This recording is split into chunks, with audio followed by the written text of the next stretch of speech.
খসড়া তালিকা প্রকাশের দিন মঙ্গলবার বিকেলে ভবানীপুরের ৮ কাউন্সিলর এবং বিএলএদের সঙ্গে বৈঠক সারলেন তৃণমূল সুপ্রিমো মমতা বন্দ্যোপাধ্যায়।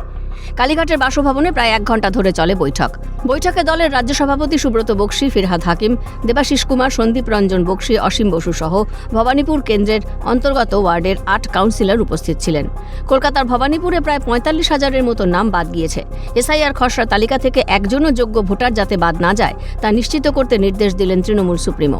কোনো বৈধ নাম বাদ গেলে তার জন্য সমস্ত বিএলএ এবং পদাধিকারীদের ঝাঁপিয়ে পড়ার নির্দেশ।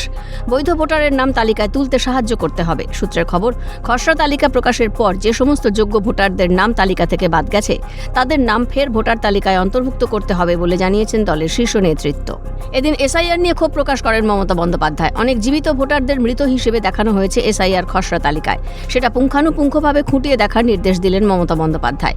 বিশেষ করে ভবানীপুর বিধানসভা কেন্দ্রের অন্তর্গত মিনি ইন্ডিয়া নামে পরিচিত ৭০ নম্বর ওয়ার্ডের ওপরে বিশেষ নজর দিতে স্থানীয় কাউন্সিলর অসীম বসুকে নির্দেশ দলনেত্রীর। আগেই মুখ্যমন্ত্রী মমতা বন্দ্যোপাধ্যায় এই ওয়ার্ডে স্থানীয় বাঙালিদের সরিয়ে দিয়ে বহিরাগতদের ঢুকানোর অভিযোগে সরব হয়েছিলেন। এই অঞ্চলে বিভিন্ন ভাষাভাষীর মানুষ বসবাস করে থাকেন।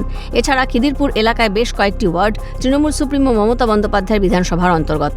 সেই সমস্ত ওয়ার্ড ফিরহাদ হাকিমকে দেখতে নির্দেশ দিয়েছেন দলনেত্রী বলে দলীয় সূত্রে খবর। পাশাপাশি দক্ষিণ কলকাতা জেলা তৃণমূল কংগ্রেসের সভাপতি দেবাশিস কুমারকে কালীঘাট সংলগ্ন ওয়ার্ডের এসআইআর ভোটার খসড়া তালিকার উপরে নজরদারি রাখতে বলেছেন দলীয় নেত্রী। ১ সপ্তাহের পর শুনানি পর্ব শুরু হবে, তখন প্রত্যেক ভোটারের পাশে দাঁড়াতে হবে নির্দেশ মমতার।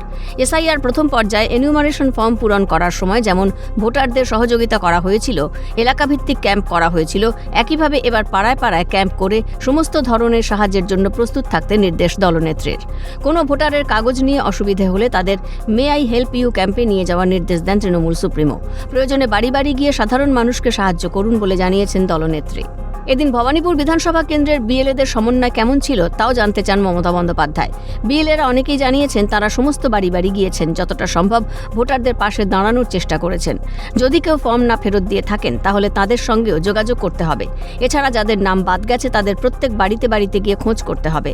বহুতলে বেশি করে নজর রাখারও নির্দেশ বৈঠক থেকে দিয়েছেন মমতা বন্দ্যোপাধ্যায়। সূত্রের খবর, যত তাড়াতাড়ি সম্ভব ওয়ার্ড ভিত্তিক রিপোর্টও চেয়েছেন তৃণমূল সুপ্রিমো। ক্যামেরায় কিশোর মুখোপাধ্যায়ের সঙ্গে খালিদ জামাল ও রাজা সাহার রিপোর্ট, ক্যালকাটা নিউজ।